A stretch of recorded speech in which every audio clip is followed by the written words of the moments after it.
regular city council meeting on December 17th to order. If you will rise, I'll lead us in the invocation of all time pledge.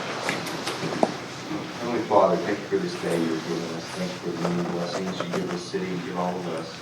Be with those that are traveling this season and keep them safe. Be with all those that are sick and hurting. Pass them in prayer. Pledge allegiance to the flag of the United States of America and to the republic for which it stands, one nation, under God, indivisible, with liberty and justice for all. Thank you all for coming. This time, Janine, is there anybody for public comment? No, sir. At this time, Mitch, is there any introduction of new city employees? No. At this time, we will consider and approve minutes from the November 26th regular meeting. There are no additions or corrections. Can we get a motion to approve the minutes as read?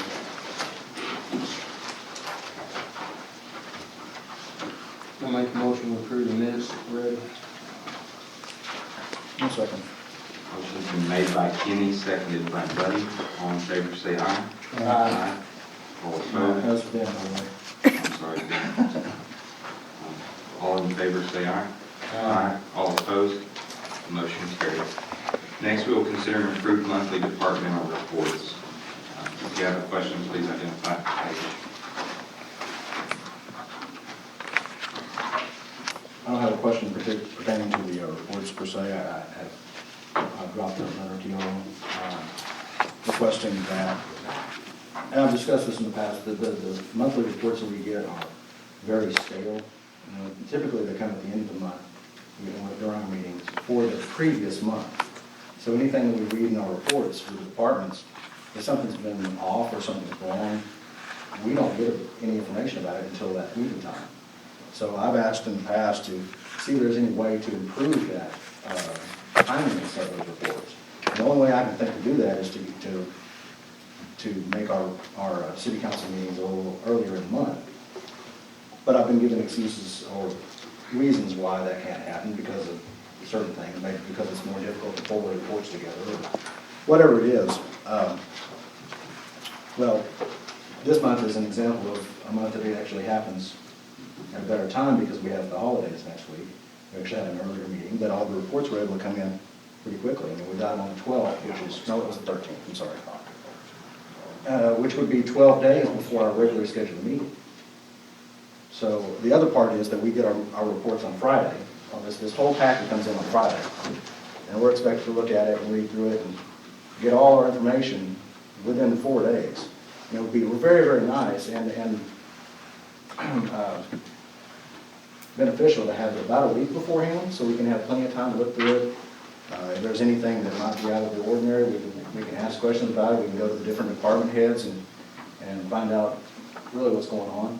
And that's just a consideration of our time as council members. You know, our only job function as council members is to show up to these meetings. That's our requirement. If we don't show the meetings, we have, they can actually kick us off this council. So I would ask respectfully that we have more time in getting our reports to us. Maybe look at an earlier council meeting date. But if anything at all, to have our packets to us at least 7 days before the meeting. I would say the Tuesday before the next Tuesday meeting, if that is possible.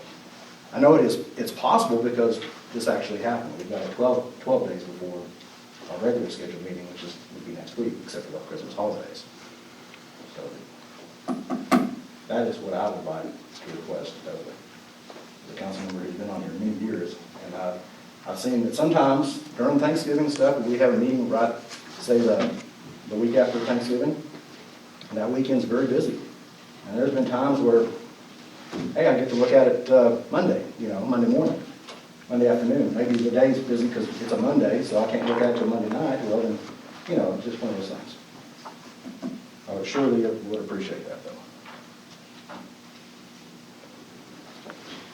As for reports, I don't have any questions. I would like to approve them as presented. I'll second that motion on the departmental reports. Motion's been made by Ben, seconded by Michael, that we approve the monthly departmental reports. Is there any further discussion or questions about the reports? If none, all in favor say aye. Aye. All opposed, the motion carries.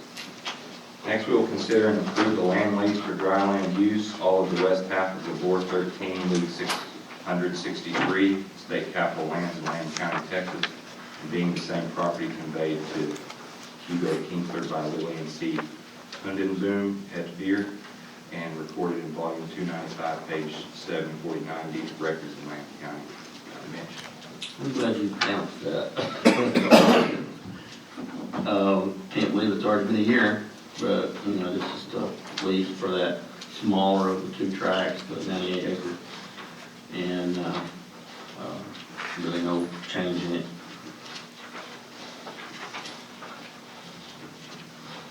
I just see one thing that we probably need to change on page 115 under number 4, is where it talks about the rent. It just says lessee agrees to pay the city a total cash lease of $35 per year. I think that should be acre for 98 acres, you know, continuing on. Yeah. Just a.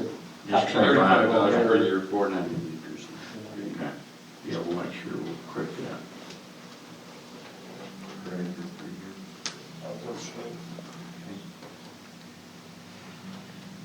Any other discussion? Entertain a motion to approve this lease. I'll make a motion to approve the lease with, set changes on item. Second. Motion's been made by Kenny, seconded by Michael, that we approve this lease with the said changes on paragraph 4. All in favor say aye. Aye. All opposed, the motion carries. Next, we will consider and approve tax deeds for trust properties in the city of Littlefield from Texas Community Group, property ID 206040 at 311 South Woodford Avenue. Mitch? Just got this one little vacant corner lot, land-wise properties. I love it, don't have any record of problems with them with taxes or codes or utilities. So I recommend that we accept that, accept the option amount.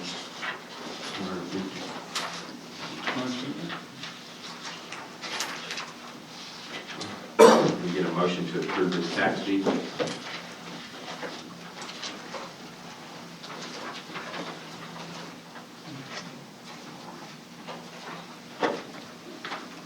I make a motion we approve this tax deed with the trust properties. Is there a second? I'll second. Motion's been made by Michael, seconded by Kenny, that we approve the tax deeds for trust property at 311 South Wicker Avenue. Is there any further discussion? If not, all in favor say aye. Aye. All opposed, the motion carries.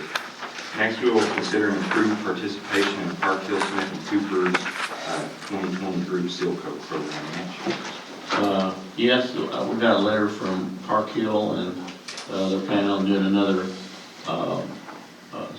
joint seal coat. They've been doing it for several years now, and I think the last one was a really good success. Looks like they've got a good seal coat on the area that we picked out. If y'all approve this, we'll be going through and rating our streets on a scale 1 to 10 and try to come up with another area that, you know, you can pick out bad streets all over town, but sometimes they're scattered, but we'd like to try to get an area that's one of the worst areas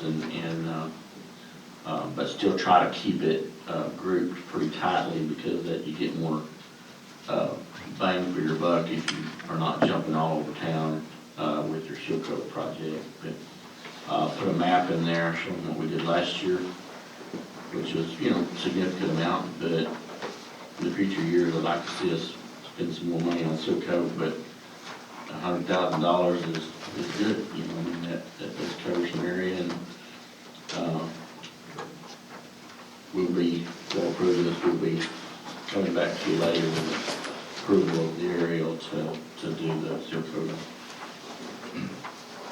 If there's no questions about the seal coat program, can we get a motion approving it? One question, yeah. Last year was the first year that participants were required to do the sweeping of the surfaces, is that correct? The one in? He's talking about pre-emulsion on. The major sweeping, you know, the responsibility, our responsibility, I've never heard that before. I thought that they did it all. Well, the seal coating has changed over years, and, you know, the back years ago, they did some sweeping and they did patching if you selected to do that. But that was added to your cost if you were, you know, if you got them patched, but it's kind of evolved over the years, and I mean, this is the first time I've actually dealt with a seal coat job in about 3 or 4 years, so, or 3 years anyway, and different areas and do it different ways. But long story short, I mean, these guys are covering a lot of area. They'll come in and they'll sweep it, and they'll seal coat it, and it's up to the city to patch the hole, the spots that have chug holes, and get the cars moved out of the way, and then the seal coat, they come in like a fire drill and get these things done in about a day or so. And, you know, I mean, that's what makes it at least affordable, you know, to do seal coating. So it says here They do. they do minor sweeping, which I guess is just. Minor, yeah, they go over it one more time. We sweep it, but we get the weeds, you know, best we can out of the areas that they're in, and fill potholes, and we'll sweep it some. But when they come in, they do go over it with a broom. It's not a street sweeper, but it's a broom that just brooms it off, and then they still coat it right after that. But it's minor sweeping, it's not major sweeping. They just have a big machine with a broom on it that just I brooms was it off. wondering what they meant by that. I don't really know. I've never done any of this myself either, so I didn't, what it meant. They did a great job, I thought. I think it looked really good, the work they did. And the thing I worry about, and most cities have this same problem, is some of these streets are getting marginally, you know, possibly too far down, some of them. I mean, when they start rolling up where they're cracking, So then what do we do with our problem? the only thing you can do when you lose a street is grind it up and repave it. And that's Have we ever done that? You gotta grind it up and repave it. Have we ever done that here in Woodford? I don't ever recall. Oh, there might have been a street here or there that gets too far down that you'll have to grind up and redo it, but, Mass Avenue. Well, that's, well, looks like, yeah. so we're gonna try to avoid Oh, yeah. seal coating those streets then, I guess. Well, best we can, but, you know, some of those streets that are, I mean, when you do this kind of big chip seal, pre-coated aggregate, I mean, it covers lots of problems. And these streets over there that we did this year were the worst in town. And it looks pretty good now. I think it'll hold up for quite a while.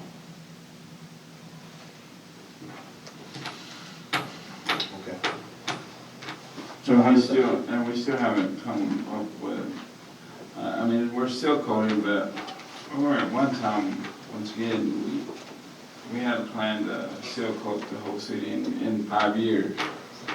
Have we come up with a plan? Have we kind of decided, okay, let's That's what we're gonna work on, and I've got a system set up we'll drive each street and grade them from a scale of 1 to 10, and we'll come back with an area that is a good area that we can move over to, and, you know, I mean, it's not gonna do it in 7 years, but we're gonna get a big majority of the city done in 7 years if we can stay after it. But my hope, again, is to start putting more money in the seal coat and move us along a little quicker. But first thing is to get them graded to to where, you know which ones are halfway decent and ones are not. Yeah, I just don't wanna fall back into, well, we seal coated, you know, and then just leave them, and then 4 or 5 years later, we're back where we started.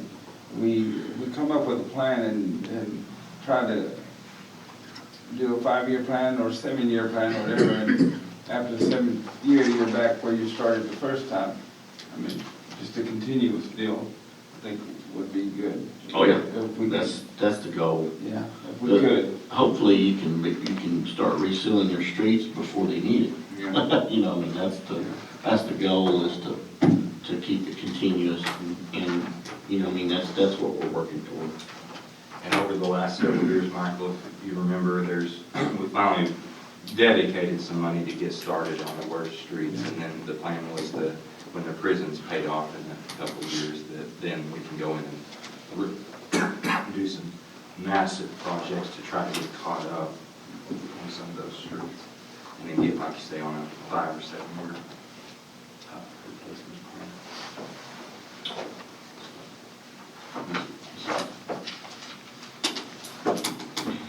Well, they say 5 to 7 years, but, you know, personally, I mean, man, if you can get them done in 10 years, you're doing pretty darn good. A lot of these streets I see here haven't been seal coated in 15, 20 years.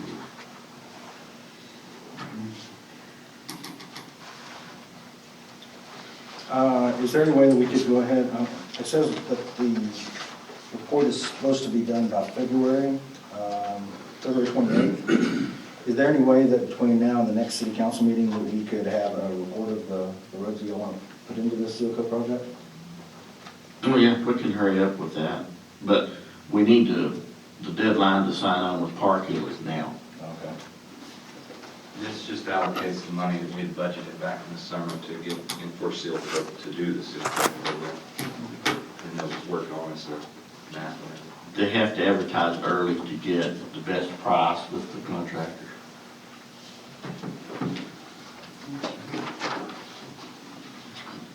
Any more questions? Entertain a motion to approve the participation in the seal coat program. I make a motion. I'll second the motion. Motion's been made by Michael, seconded by Kenny. Is there any further discussion? If none, all in favor say aye. Aye. All opposed? The motion carries unanimously. Next, we will consider and approve the resolution of the City Council of the City of Littlefield, Texas, supporting the U.S. Census Bureau 2020. Mitch? This is basically just what it says, resolution supporting the census. I sent out a email to the different entities just to kind of see if there's some interest in a correct count committee. You know, for bigger cities, a correct count committee might be a really good idea, but for us, you know, right now, I kind of think, you know, Janine's been working on this thing for 2 years already, so, I mean, a smaller town, we just, you know, we can get the information together easier than a big city can, so, you know, I mean, unless y'all want us to put together a complete count committee or something, I haven't got a lot of interest from the other entities yet, from the figure I sent out. This resolution just helps the paper. We'll kind of run it as a story and Just kind of from, you know, the presentation last time, we just put this together, just, again, it's supporting the census and saying, you know, get out there, everybody be aware of it, and just kind of make it more on people's minds, so then, because we certainly are committed as anything the city can do to make sure that there is an accurate count. This is just to have a public show of support for that. I'll make a motion to approve resolution number 2019-2017-1. Second. motion's been made by Ben, seconded by Michael, that we approve the resolution supporting the U.S. Census Bureau. Is there any further discussion? If none, all in favor say aye. Aye. Aye. All opposed? say nay. The motion carries unanimously. Next, we'll consider and approve, reject, or table bid awards for construction of metal buildings at the Texas Civil Commitment Center, DCF, for housing additional requirements. According to the earlier directive I had for this project, just kind of remind you that MTC came to us and we had a special meeting to approve a memorandum of understanding to get some additional space, and at that time there was certainly some urgency in getting these buildings built. So I offered a kind of a fast track approach to getting this, and at the time it seemed like the thing to do. And so I went along with that line of directive, and I talked to some metal building companies and put together a real quick spec and got out the paper and really fast tracked this thing where we received the bids yesterday morning at 9. So just as fast as possible, we put this thing together, and if you'll notice in my memo to you, in this item, the very last paragraph, at that time, after advertising for the bids, we were contacted by MTC, and they're getting a little bit of cold feet about moving along as fast as what we were anticipating. So we had a conference with them yesterday, and they want to slow this down a little bit, and they want to look at leasing some temporary housing for their overflow and allow some additional time to slow the process down a little bit in the construction of the buildings. And I think probably that's not a bad approach. I have to admit it was going to be very hectic to try to get these additional buildings built and completed in 100 days or 120 days or so. So that's kind of the long and short of it. So at this point right now, I would recommend rejecting all bids. We did have, like I said, a conversation with them, and there may be some interest in going back and advertising for one building to house some training office space, and that's something that was discussed a little bit yesterday. So anyway, I know this is confusing to everybody, but I was doing what I felt like was my directive to really fast track this thing and try to meet a really difficult deadline. So that's exactly what I did. But right now it looks like there's a little bit of a change of heart with our partners, MTC. So that's kind of where we're at right now.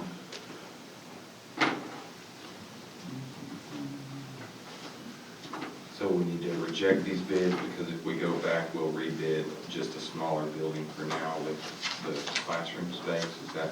Yeah, I wish there was a way we could accept part of the bid, but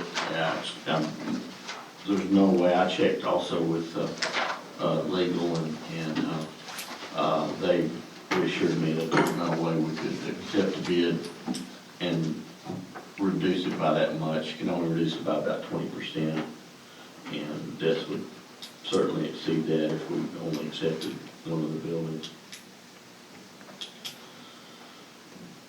So, a lot of work for no reward. But on the other hand, if we do decide to get the one of the buildings built, I've got the specs, and I've got a good list of contractors, and Their main hesitation seemed to be that, we're trying to do a pre-engineered metal building to avoid a tremendous amount of engineering and specialty size of building.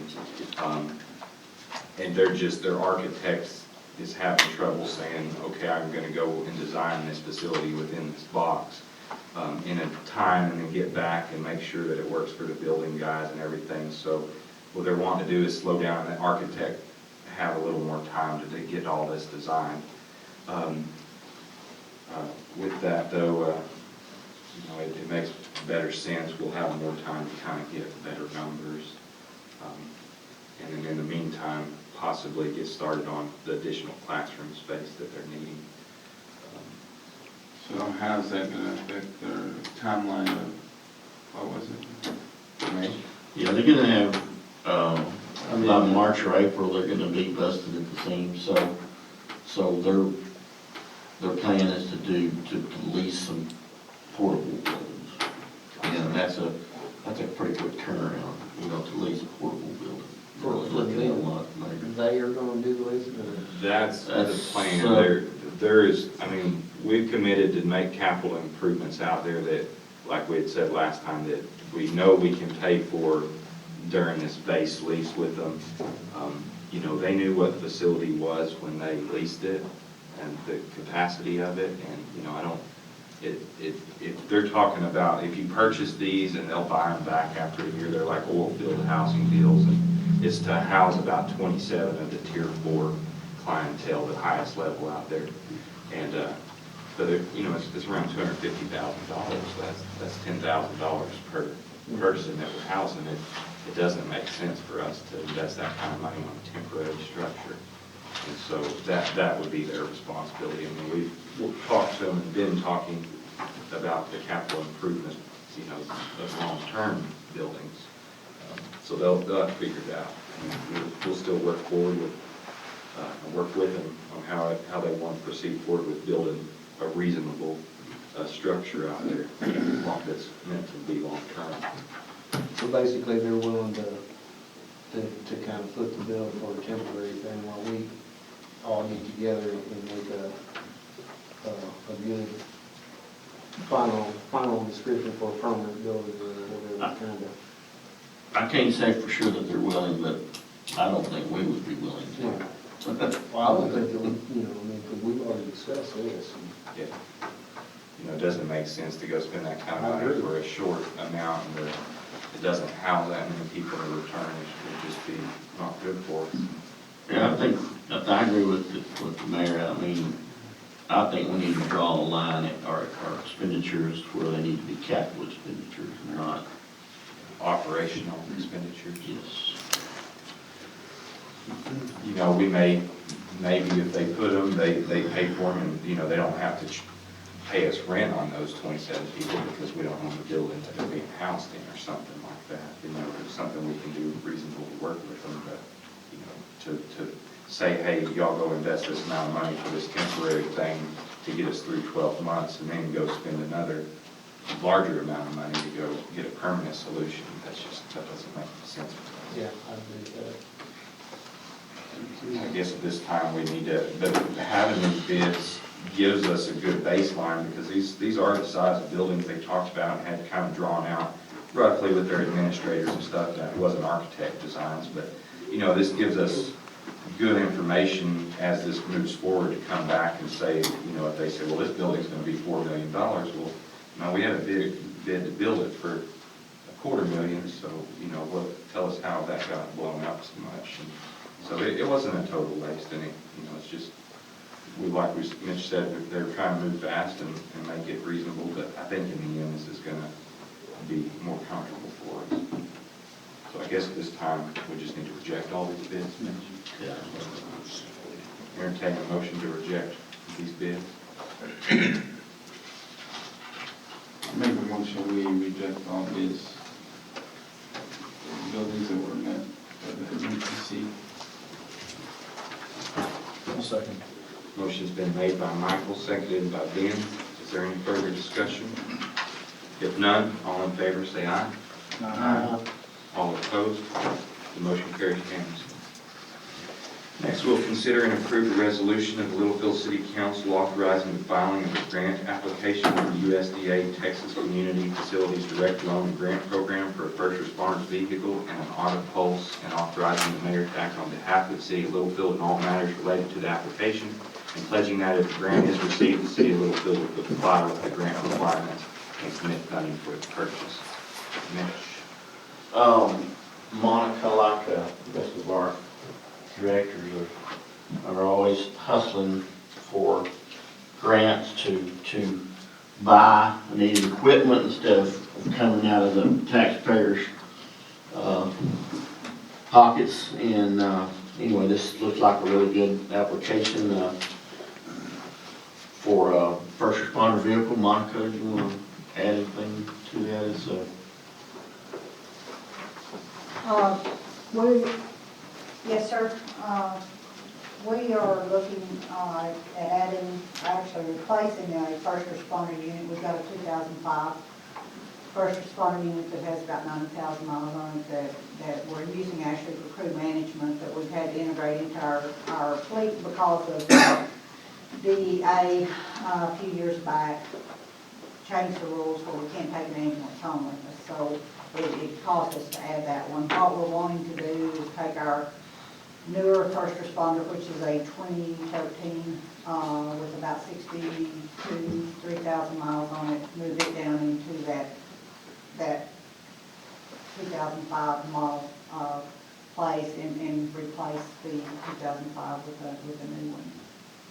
That one will go directly to the scene if we get a EMS page, and if we're not already in-house during the day, at night, we can no longer take the ambulance from, so we have to have a first responder go immediately to the scene, and then that second responder takes a crew member to the station to pick up the ambulance and respond from there. So needing to replace that one, it's used up. If we got the grant, our part would be about 28,000, and with the volunteers pitching in 6,400. Actually, the 28,000 would be the city part for the first responder unit. We've also written into this grant a auto pulse, which is a CPR device, and our volunteers have agreed to pick up the 6,400 cost on that, the matching parts. Monica, Vivian with USDA, they have money available with that, and with I guess this would be our third year in a row to try to use up some of this money. Yes, sir. And it's been pretty available, especially with our underserved communities. To this point, we've been, of course, Michael Jordan spearheads all these grants for us, and has done the vast majority of the work on it, and he's been very successful in getting these grants funded for us. Any other questions for Mitch or Monica? Can we get a motion approving this resolution? I'll make a motion to consider this resolution as written. Second. Motion's been made by Kenny, seconded by Michael, that we approve this resolution. Is there any further discussion? If none, all in favor say aye. Aye. All opposed? Motion carries unanimously. Next, we'll consider and approve a resolution approving the LEDCA recommendation for business recruitment and agreement with Buxton Company.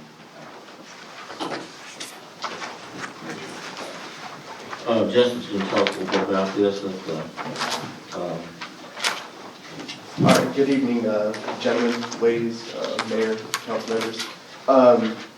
With looking to attract more industrial and businesses to see Littlefield as a suitable option, we're looking to become more competitive in that market. And one of the aspects we need to consider is our quality of life. That means everything with leisure, discussions of the pools. Another aspect is our retail recruitment. These executive and mid-management level individuals look to communities to see what they have to offer, not only the abatements or any tax credits we could propose to them. What are their daily lives going to be while living in the community? What this Buxton does for us, it allows us to cut out the gatekeeper, the one that stands in front of the door, and allows us to bridge a gap and speak to the decision makers for companies. And it'll also develop a thumbprint for our community, figuring out what retail and what fits for our community, also not hurting any of the existing businesses here. Our main aspect is improving quality of life, creating jobs, and increasing the taxes here in the community. So by recruiting some retail, it's going to check off a few of those, not to include bringing some more revenues to the city and creating jobs.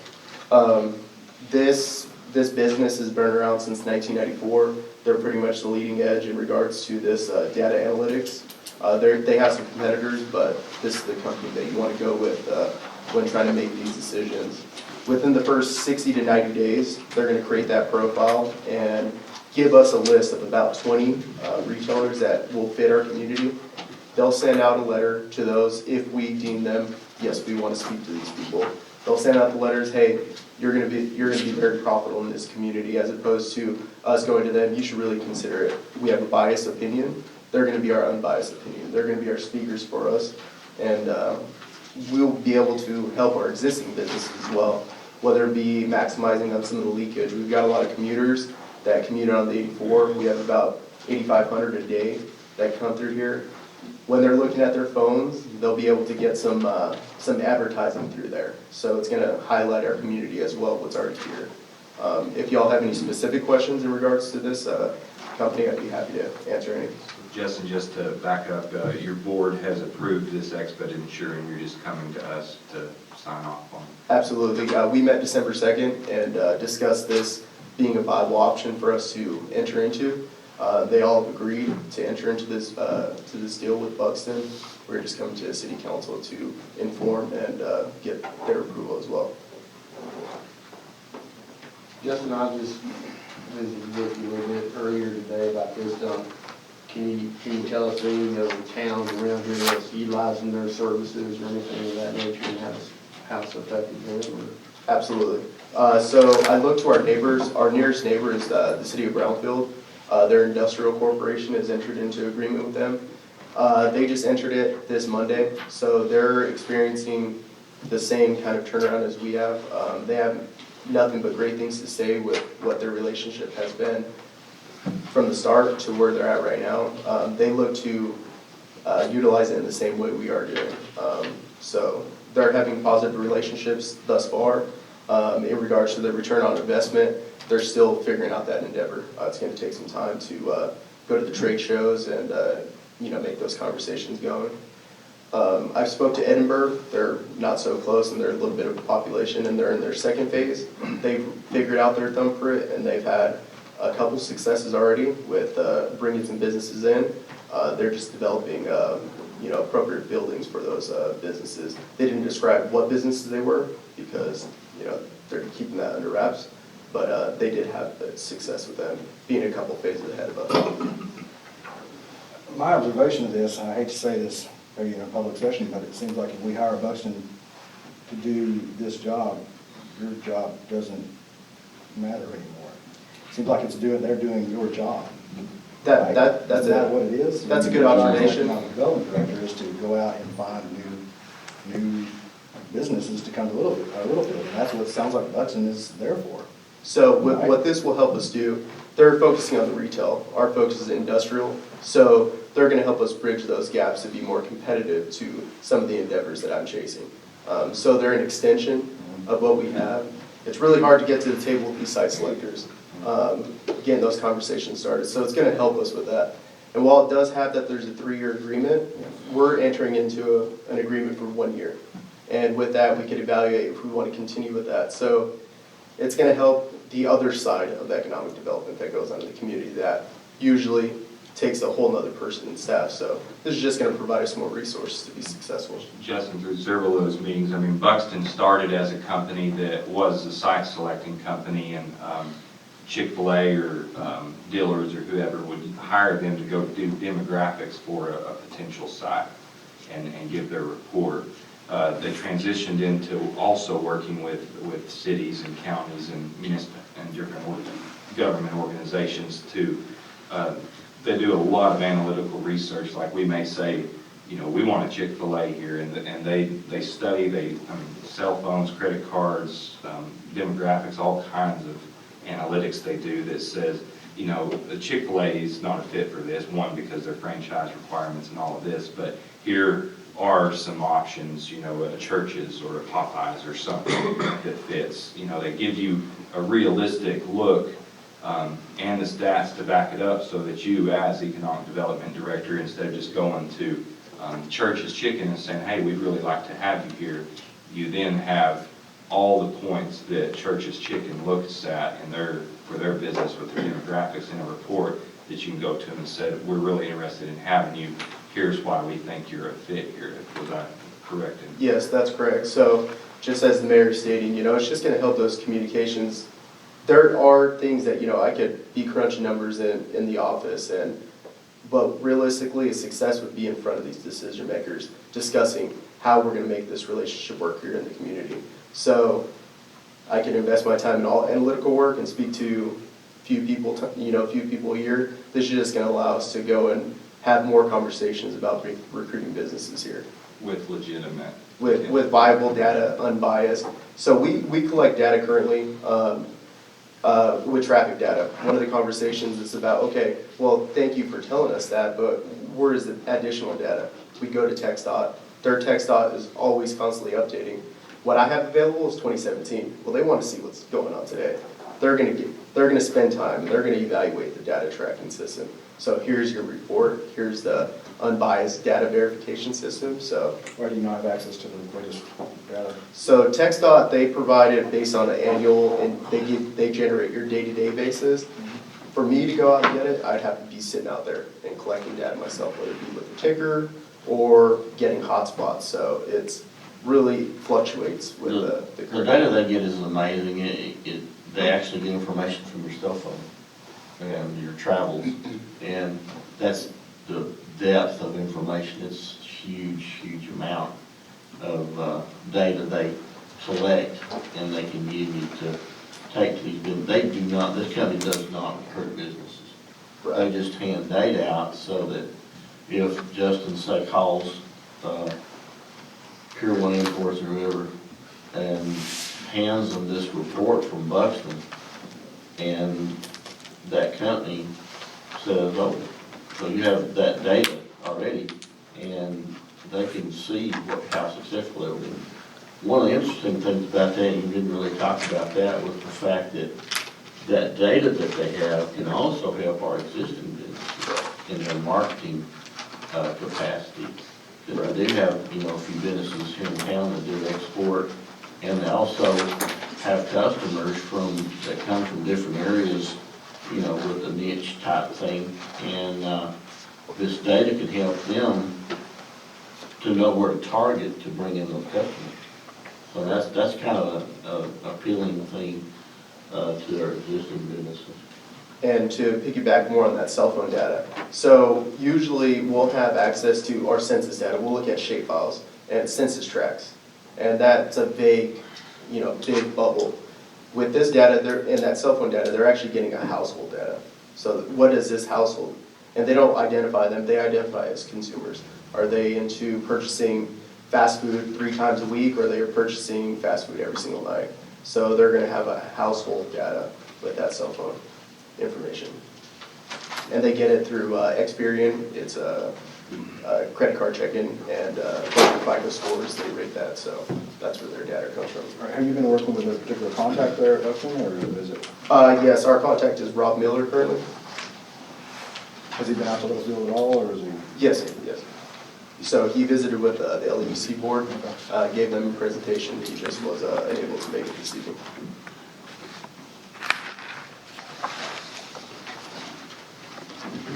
Any further questions before we get a motion approving the resolution by LECA's recommendation?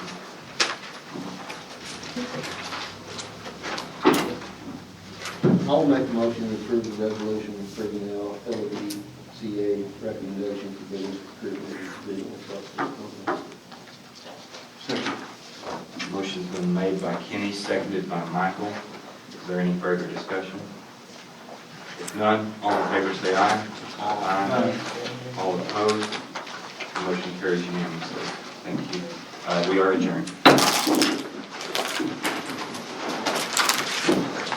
Thank you so much. Yes, sir.